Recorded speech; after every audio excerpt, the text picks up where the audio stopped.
दोस्तों, हम ऐसे शख्स के साथ हैं जिसका जेल में 23 साल जीवन बीता। जेल की दीवारें इस शख्स को रोक नहीं पाई। यानी जेल का, लोग कहते हैं जेल का फाटक टूटेगा, फलाना भैया उसमें से निकलेगा, लेकिन इन्होंने जेल के फाटक को भी तोड़ करके, फाँद करके, और 2 लोग बाहर आ गए। पुलिस खोजती रह गई, सरकार खोजती रह गई, और 2.25 साल बाद यह गिरफ्तार हुए। अगर धाराएं देखा जाए तो 2 दर्जन के करीब धाराएं, हत्या, लूट, डकैती, पता नहीं क्या क्या, ऐसी धाराएं कि यदि सज़ा देखा जाए तो 100 साल से कम वो सज़ा नहीं होगी। लेकिन अब यह राष्ट्रभक्त हो गए हैं। बुंदेलखंड जानता है, पूरा बुंदेलखंड जानता है। और यह लोग जब जेल की दीवार फाँद करके निकले थे तो उस समय सारे समाचार पत्रों की सुर्खियों में यह लोग थे। नाम है इनका सुरेश सोनी, और अब यह हो गए हैं सुरेश भाई, सर्वोदयी हो गए हैं। इनके लिए जज साहब जेल में जाते थे, पुलिस लेकर के इन्हें अदालत नहीं जाती थी। भैया पता नहीं क्या होगा, और यह खुराफाती व्यक्ति पता नहीं चकमा दे करके भगेगा, कोई हमला करवा देगा, बस लूटा, क्या क्या लूटा। और यह सब सारी लूट और डकैती इन्होंने किया, तुलसीदास जी ने करवा दिया। तुलसीदास जी ने लिखा है कि अनुज बधू भगिनी सुत नारी, सुन सठ एक कन्या समचारी, तीनों ही कुदृष्टि बिलोकई जोई, ताहि बधे कछु पाप न होई। अब किसी की स्त्री को कोई अगर किसी की बहन को गलत निगाह से देख दिया, छेड़खानी कर दिया, तो सुरेश भाई ने रिवाल्वर उठाया और ठाए ठाए ठाए जीवन लीला समाप्त। और कहा कि यह तो तुलसीदास जी ने लिखा है कि तीनों ही कुदृष्टि बिलोकई जोई, ताहि बधे कछु पाप न होई, मूढ़ तो ही अतिशय अभिमाना। यह बाली के लिए कहा है भगवान श्री रामचंद्र जी ने, और अधिक न बोलते हुए अब हम इन्हीं से जानते हैं। तो अब सुरेश सोनी, सुरेश और मन प्यारे 2 ऐसे नाम थे कि हमीरपुर जेल को तोड़ करके निकल गए थे। मन प्यारे अब कहाँ हैं या मुझे नहीं पता है, लेकिन सुरेश सोनी जी हमारे बीच हैं और इनसे हम बात करते हैं। नमस्कार। नमस्कार। गांधी हो गए आप? गांधी लोग कहते, मैं तो गधा हूँ, गांधी का गधा हूँ। गधा और इतनी गोली चलाएगा? अब वो एक दिमाग ऐसा था, ऐसे मेरी शिक्षा मिल गई। और कुछ क्रांतिकारियों का एक फिल्म देखी मैंने बचपन में, मनोज कुमार की शहीद फिल्म। उसमें लिखा था कि देश के गद्दारों को जरूर गोली से मार देना चाहिए। चंद्रशेखर आज़ाद, भगत सिंह फांसी पे लटके, तो मैं भी सोचा कि मैं भी क्रांतिकारी बनूंगा। अच्छा। और मैंने भी जितने देश के गद्दार हैं इनको गोली से उड़ा दूंगा, और देश में जो अत्याचार कर रहे हैं। तो उसी लॉ में ये बंदूक पकड़ी और सुभाष चंद्र बोस की फिल्म देखी, उसमें भी उन्होंने आज़ाद हिंद फौज बनाई और देश के दुश्मनों के साथ, अंग्रेज़ों के साथ लड़ाई लड़ी। तो मैं सोचता था देश वो तो आज़ाद देश हो गया, लेकिन अभी भी देश के दुश्मन बहुत हैं, तो उनके लिए ऐसी आज़ाद हिंद फौज बनाए। तो उसके प्रयास में ये कैसे आपने तय किया कि खराब लोग हैं, इन्हें ऊपर भेजना चाहिए? हाँ जी, अब मैंने सही तो नहीं किया, चूँकि गांधी का जब से मुझे सिद्धांत मिला, और टॉलस्टॉय का और गौतम बुद्ध का, कि शत्रु से भी प्रेम करो और बदला कभी मत लो, बैर से बैर कभी शांत नहीं होता। यह तो बाद का जीवन है, पहले शुरुआती जीवन पर चलते हैं। अब या बाद के जीवन पर क्यों आ रहे हैं? शुरुआती जीवन आपको हम ले चल रहे हैं। पहले के जीवन में एक बार चलिए, लौटिए वहाँ, लौट करके उस काम को मत करिए अब, लेकिन एक बार लौटिए। अदालत आपके लिए लगती थी जेल में? अब मैं जेल से चूंकि फरार हो चुका था एक बार, और दोबारा भी फरार होने का प्रयास था कि जेल से तो बड़ी सख्ती कर दी, तन्हाई के भीतर, फांसी के मूल्य। तन्हाई के भीतर अब छेड़ते हैं हम, थोड़ा सा रोकते हैं। तन्हाई क्या होता है सब? तन्हाई एक सेलुलर कन्फाइनमेंट होता है, एकांत। आप अंग्रेजी भी जानते हैं, पढ़ाई की तरह की? थोड़ा मैं जान लेता हूँ। थोड़ा बोल के अंग्रेजी में बताइए 2 लाइन। अब अंग्रेजी क्या, वो तो जो सेलुलर कन्फाइनमेंट कहलाता है, एकांत परिरोध, जिसको हिंदी में कहते हैं एकांत आवास। उसको एक होती है एसोसिएशन बैरक, जहाँ पे आम बंदी इकट्ठे रखे जाते हैं, लेकिन खतरनाक बंदी हुए या बहुत ज़्यादा कोई संक्रमण का मरीज हुआ तो उसको एक अलग सेल में रख देते हैं, जिसका कोई उसका सोशल डिस्टेंस रहती है उससे। तो मैं भी उसी में रखा गया करीब 22.5 साल, साढ़े 12 साल। तन्हाई में? हाँ, जैसे फरार रहा तो तन्हाई में जगह कितनी होती है? करीब 8x12 होगा। 8 अच्छा, अकेले रहते थे आप? अकेले रहते थे। मतलब एक शेर जैसे रहते थे कि सांड भैंसा जैसे? अरे साल कि भीगी बिल्ली जैसे, क्या था? नहीं, खैर भगवान कृपा, इतना ईश्वर ने आत्मविश्वास दे दिया कि उसमें भी मुझको कल्पना होती थी कि हमारे यहाँ के पंडित परमानंद थे, अंडमान निकोबार अंडमान की सिल्वर जेल में 22 साल तक रहे। तो उनके भी मैं कभी कभी पढ़ा करता था बायोग्राफी और कहानियाँ। तो मैं सोचता था कि यार उन्होंने क्रांतिकारी ने इतनी कठिनाइयाँ सही, तो मुझे भी दिल अपना छोटा नहीं करना चाहिए। तो उसके गीत भी गाया करूँ, मेरे रंग दे बसंती चोला, अच्छा। दम नकलेश देश के खातिर। गीत गाते थे आप? अभी भी गाते हैं? अभी भी गाता हूँ। दो लाइन हैं? हाँ।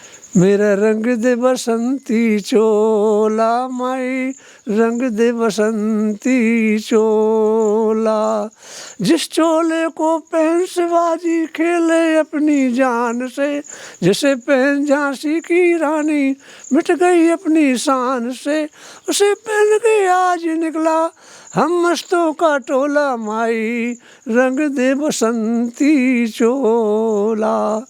इसी गाने ने मुझको क्रांतिकारी की राह में डाल दिया। तो मैं यही सोचता था मैं भी क्रांतिकारी बनूंगा। क्रांतिकारी बनेंगे कि हत्यारे बनेंगे? क्या हत्या आपने किया? नहीं, क्रांतिकारी और हत्यारे में अंतर बताइए। हत्यारे में क्रांतिकारी में ये फर्क होता है कि हत्यारा बेगुनाह आदमी को मारता है और पैसे लेके मारता है, और क्रांतिकारी आदमी बिना पैसे ऐसे से मतलब नहीं होता, वो तो देश के हित के लिए मारता है। और मेरे भी मन में यही रहा कि डकैती भी डाल लूँ या कत्ल करूँ तो किसी किराए के लिए नहीं, पैसे। अगर दोस्त का दुश्मन है तो क्या, किस लिए आपको क्या दिक्कत थी? क्यों आप डकैती डालते थे? अब मैं सोचता था कि जैसे आज़ाद हिंद फौज सुभाष चंद्र बोस ने बनाई, चंद्रशेखर आज़ाद ने भी अपना संगठन बनाया, तो मैं सोचता था कि उसके लिए हथियार। बस में एक बार आप लोग चढ़े थे और कोई गुंडा था जिसने किराया नहीं दिया, किराया और आप लोग बस को लूटे। क्या मामला था यार? वो था कि मैं व्यापारियों को टारगेट करके लूटना था। अच्छा। लेकिन बीच में जब उस बस में व्यापारी चढ़े थे? व्यापारी अक्सर हम उसी को टारगेट करते थे। अच्छा। जिसमें सोने चांदी के व्यापारी हों या कुछ ऐसे वेल्दी लोग हों जिनसे पैसा ज़्यादा मिले, आम जनता से क्या मतलब। हाँ। तो उसमें मैं देखा कि एक आदमी कंडक्टर से बोल रहा कि हमारा टिकट नहीं लगता। तो मेरे दिमाग एकदम चढ़ा कि ये तो यार कैसा शख्स है जो किराया भी नहीं देना चाहता। तो मेरे मन में तो सबसे पहले इसी पे लगी कि इसी को पहले ठीक करें। हाँ। इसको लूटना क्या सबक सिखाना चाहिए। अरे बाप रे। तो फिर गाड़ी जैसे आगे चली, तो जब रोड होल्ड अप करके हम एक सुरक्षित जगह पे ले गए गाड़ी को, तो फिर क्या बोलते थे ड्राइवर को कि खड़ी करो? क्या गाड़ी बोलते थे? करे को पहले सोचते थे कि जहाँ पे आम रास्ता ना हो और हमारी गाड़ी लूटने में कोई डिस्टर्ब ना हो, तो उसको सुनसान रोड में ले जाते थे। और फिर बाद में वहीं उसकी करते थे जाम तलाशी है जो भी रॉबिंग। तो उसी बीच में जब उसको ले गए तो फिर बाद में उसको हमने जो पहले जो नहीं दिखाई दे रहा था, हाँ।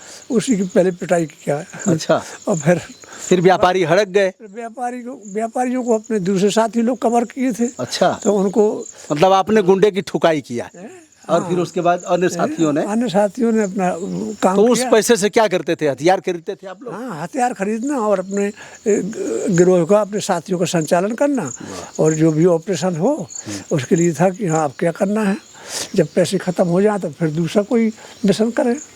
दोस्तों, कई वारदात में तो यह पुलिस के हत्थे नहीं चढ़े क्योंकि विद्यार्थी थे और कोई इनको शक नहीं करता था। बाद में जब एक डिप्टी एसपी को इन लोगों ने गोली मारा और बाद में डिप्टी एसपी हॉस्पिटल जाते जाते दिवंगत हो गए, उसके बाद नामजद हुए और फिर हमीरपुर जेल से फरार हो गए।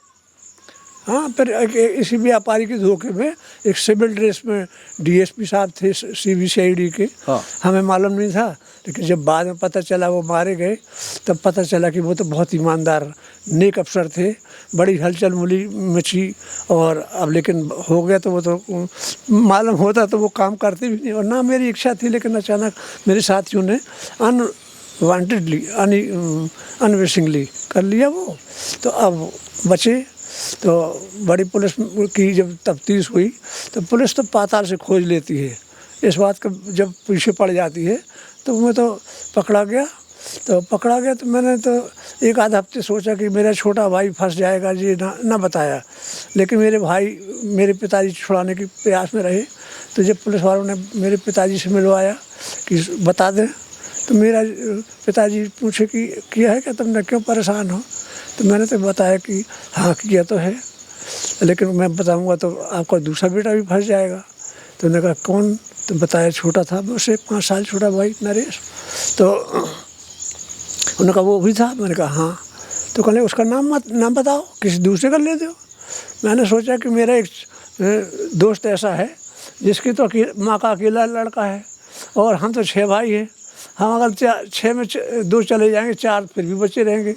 अगर बचाना है तो अकेले लड़के को बचाएं, लेकिन सच बताना है तो फिर सबका किसी का ना वो करूँगा।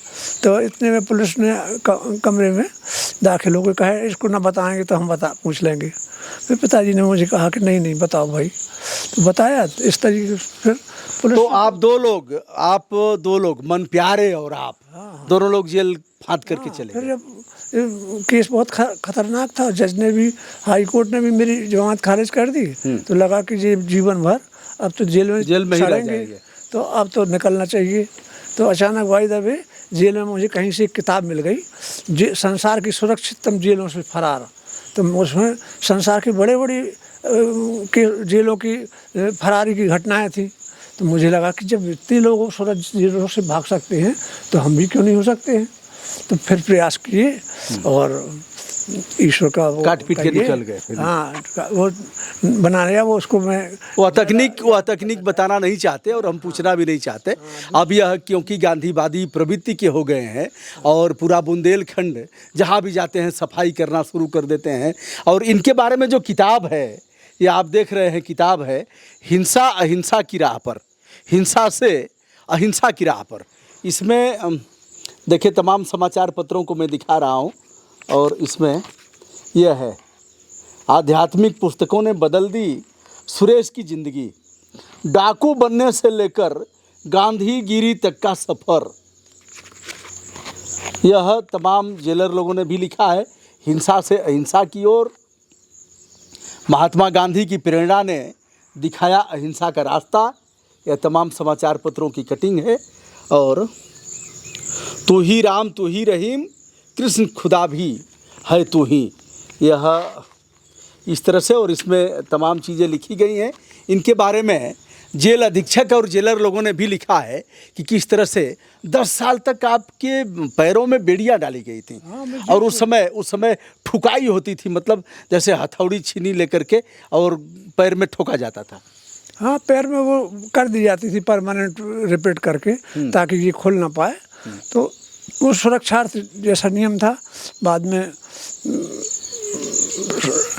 जब यहाँ से निकले तो वो तो करना ही पड़ा, उससे आज़ाद अपने को। और जंगल में यही सोचा कि अब तो लौट के जिंदा जीते लौट के आना नहीं है।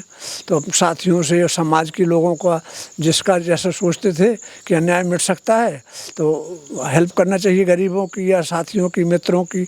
तो वैसा प्रयास में करते रहे। अचानक कुछ साथी ख़त्म भी हुए, कुछ बचे। फिर हमने सोचा कि जंगल में, अच्छा, जो गिरोह के अन्य सदस्य थे, गिरोह ही कहा जाएगा उस समय की भाषा में, तो अब सभी कुछ हैं कि सब? अब सब कुछ ख़त्म हो गए हैं, कुछ खत्म हो गए। हाँ, और कुछ परिवर्तित हो गए हैं कि वैसे ही हैं? हो गए हैं, कुछ राजनीति में हो गए हैं, अपने धंधा बिजनेस में चले गए हैं और अपने सामाजिक जीवन जीने लगे हैं। और मुझे भी ये अच्छा जीवन लगा गांधी का। तो मुझे ये लगा कि गांधी का रास्ता ही कैसा है। चूँकि हम बुंदेलखंड में हैं, बुंदेलखंड के हमीरपुर में, और यहाँ आल्हा का राज चलता है। आल्हा यहाँ के सेनापति हुआ करते थे। आल्हा को लोग भगवान मानते हैं। तो कुछ अपराध इनसे आल्हा ने भी करवा दिया। आल्हा ने इन अर्थों में करवाया कि जाके दुश्मन चैन से सोए। आल्हा में गाते हैं ढोलक बजा के, जाके दुश्मन चैन से सोए ताके जीवन को धिक्कार, जाके दुश्मन चैन से सोए ताके जीवन को धिक्कार। तो इन लोगों ने कहा यार दुश्मन चैन से सो रहा है तो हमारा जीवन तो धिक्कार है। उस पर भी कई अपराध कर दिए। हाँ, ये था कि तभी से ये भावना हुई कि बदला जरूर लेना चाहिए। हाँ। और इसी आला के जरिए हमारे बुंदेलखंड में अभी भी बदले की भावना की। इन्होंने हमारे बाप को मारा, इन्होंने भाई को मारा, तो हम भी मारे। तो ये भावना बनी हुई है अक्सर, और लोग उनको धिक्कारते भी हैं। तो उसके जो बच्चे हैं या कोई परिवार के, वो भी सोचते हैं हमें बदला लेना चाहिए। तो इसके जरिए भी हिंसा होती है। तो वो भी मेरे संस्कार बना हुआ था, लेकिन उसी के कारण दोस्तों ने जैसे कहा कि यार हमारे भाई का कत्ल कर दिया फला शख्स ने, बदला लेना है अगर तो मुझे भी लगता है यार कि इसका इन्होंने हमने पानी पिया है, इस दोस्ती की है। जो न मित्र दुख होए दुखारी, तुलसी यहाँ भी आ गए। हाँ, तुलसीदास जी का तो उसमें था कि हाँ, तीना ही बिलोकत पातक भारी, उनको देखने में भी पाप लगता है जो मित्र के दुख में दुखी नहीं होता। फिर सुरेश ने उठाया पिस्टल और ठाए ठाए। अब जी मित्रों की जो सहायता करना चाहिए, तो इतनी हमारे पास अकल थी कि हाँ ऐसे सहायता हो सकती है। लोगों ने कहा तो हम तैयार हो गए, जबकि मुझे किसी की व्यक्तिगत किसी से रंजिश नहीं रही, न कुछ रहा, लेकिन दोस्तों का था। तो दोस्तों के सुख में दुख में शामिल होना धर्म समझते थे, तो उसके तहत ऐसा ज़िंदगी चली। लेकिन और फिर भी जेल जब दोबारा गया हूँ तो फिर मेरी थी प्लानिंग कि अब तो 2 दर्जन करीब मुकदमे आ रहे हैं, तो फिर ना निकल पाएंगे।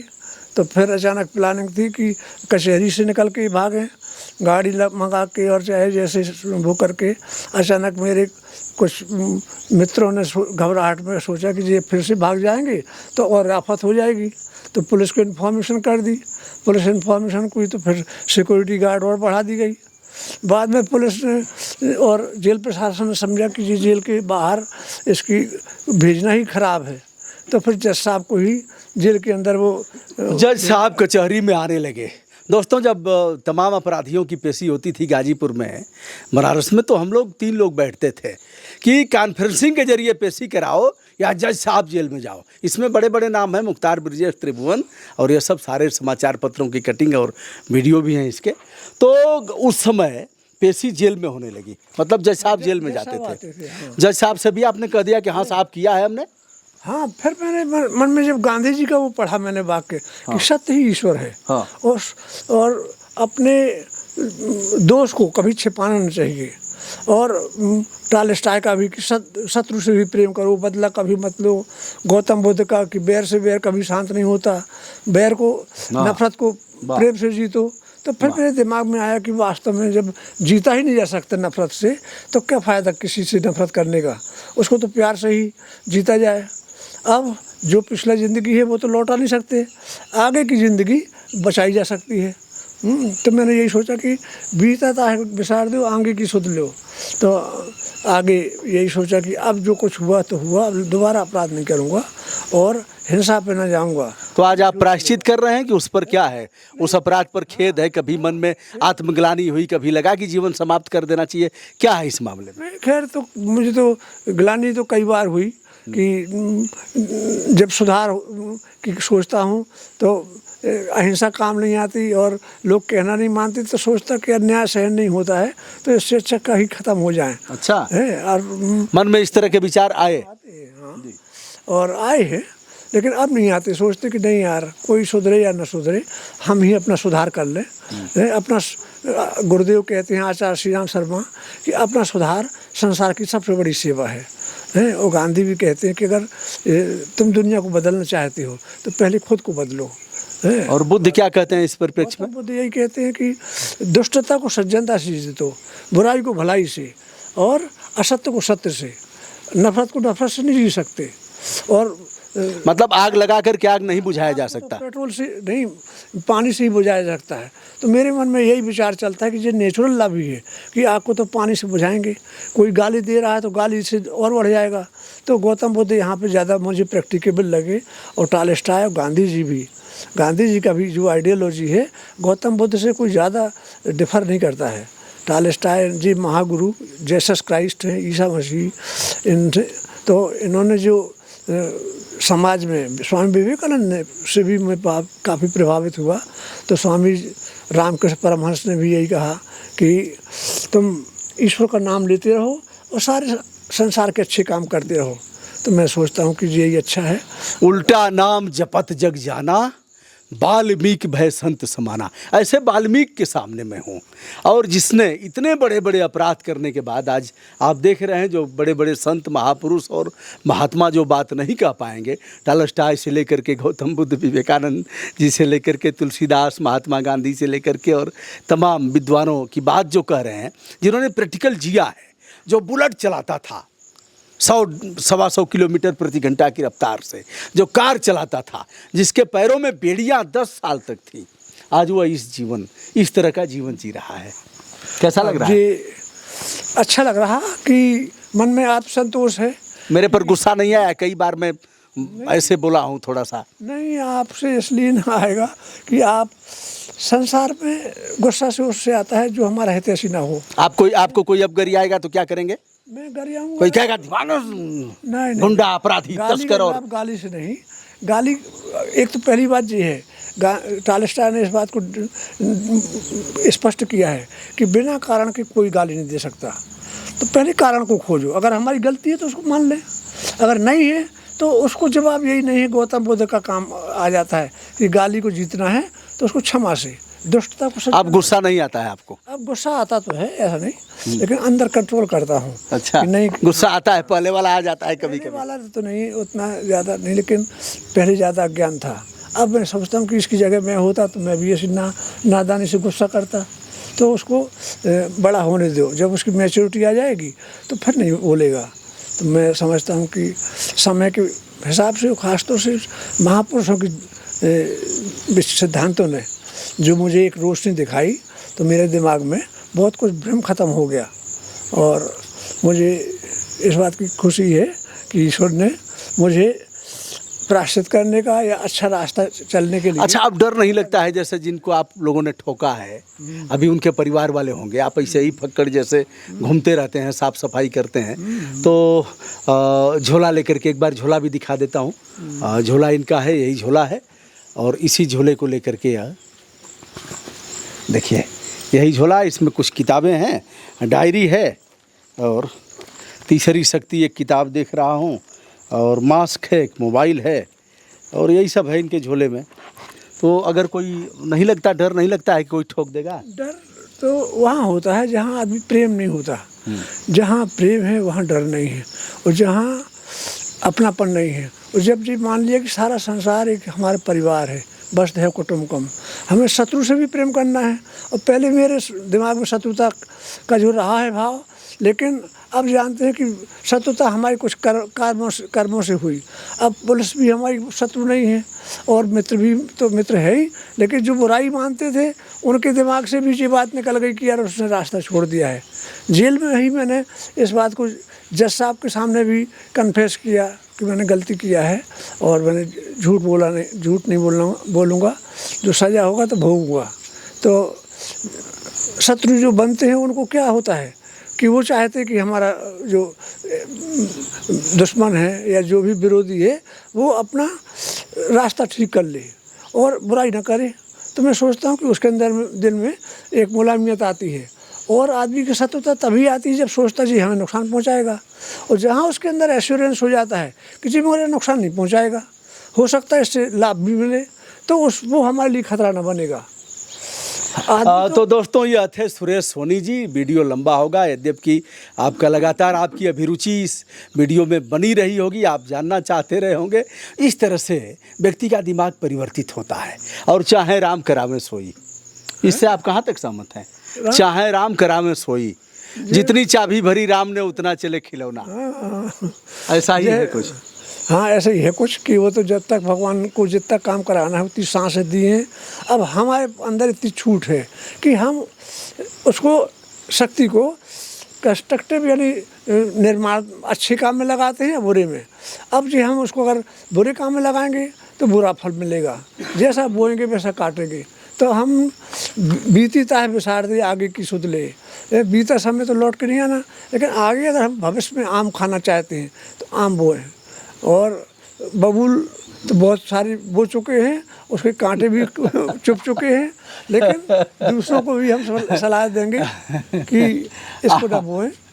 बबूल बहुत बोए हैं, कांटे भी बहुत चुभे हैं, अब आम बोएंगे और उसके मिठास का एहसास कराएंगे समाज को, अपने भी एहसास कराएंगे। इसलिए मीठा बनना है, अच्छा करना है। हाँ, एक गीत है सर्वोदय क्रांति गीत जी। जो मैंने मणिपुर में गाया था, एक एवं शर्मिला के जी। उसमें गए थे। अच्छा। सर्वोदय क्रांति गीत। हाँ हाँ। प्यार की राह चलेंगे हम सब, रोकेंगे नफरत की आंधी, हम में ही सब गौतम ईसा होंगे, हम में ही सब कबीर गांधी, हम बदलेंगे उल्टी चालें बिगड़े हुए जमाने की, हम लाएंगे बाहर वापस इस उजड़े वीराने की। दिख रहा है ख्वाब जमाना उजड़े चांद सितारों के, फिक्र करें हम इस दुनिया की बिगड़ी बात बनाने की, हमें मोहब्बत करनी है नंगे भूखे लाचारों से, हमें तो है इंसाफ दिलाना जुल्मी कारोबारों से, हमें बचानी है ये दुनिया तोप तीर तलवारों से, हमें मिटाने हैं ये झगड़े ताज तख्त सरकारों के, वादा करें हम तूफानों से कभी ना हम घबराएंगे, मेहनत और सच्चाई की हम राह सदा अपनाएंगे, देकर अपनी जान भी हम एक नया जहान बसाएंगे, प्यार की राह बनाएंगे हम, प्यार की राह दिखाएंगे, प्यार की राह चलेंगे हम सब, रोकेंगे नफरत की आंधी, हम में ही सब गौतम होंगे, हम में ही सब कबीर गांधी। हमने देखा दूसरा गांधी, अरे गांधी, हमने देखा दूसरा गांधी। तो दोस्तों, यह रहे सुरेश सोनी साहब। आपने नंबर भी दिया है, मैं डर रहा था आपका नंबर बताने में। अच्छा, तो अगर कोई आपसे बात करना चाहे तो आप नंबर। हाँ स्वागत है। और मैं तो चाहता हूँ कि जो हमारा एक नारा है सर्वोदय क्रांति, संपूर्ण क्रांति जयप्रकाश नारायण ने एक नारा लगाया था, लेकिन उसमें कुछ लोगों ने हिंसा किया और वो विफल हुई, लेकिन सर्वोदय क्रांति में अहिंसा को लेके सर्वोदय क्रांति अब नारा है, भावी इतिहास हमारा है। अगर सच्चाई सफाई भलाई के अवसर पर सहयोग हमारा नारा है, तो हर जोर जुल्म के अवसर पर असहयोग हमारा नारा हो। सफाई सच्चाई। सर आप अपना दूरभाष नंबर बता दें, अगर कोई आप जैसा बिगड़ा हुआ इंसान और आपके पद चिन्हों पर चलना चाहता होगा या आपके बारे में कुछ और जानना चाहता होगा, कृपया बताएं। तो मैं तो यही कहूँगा कि अपना जीवन पवित्र बनाएं और गांधी से अपना संपर्क सूत्र बताएं। संपर्क सूत्र तो 7489008431 नहीं 8341 जी 748 983 41 इस नंबर पे संपर्क कर सकते हैं। तो सुरेश सोनी जी का ढेर सारा आभार। इनके लिए हमारी मंगल कामनाएं। 100 साल तक जिए और ऐसे ही प्यार बांटें, स्वच्छता का संदेश दें, और जो लोग बिगड़े हुए हमारे बच्चे हैं वह ठीक हो, इस कदम पर न जाए, क्योंकि इन्होंने बता दिया है कि बिगड़ने का अंजाम क्या होता है। ढेर सारी शुभकामनाएं। बहुत बहुत धन्यवाद आपका। धन्यवाद।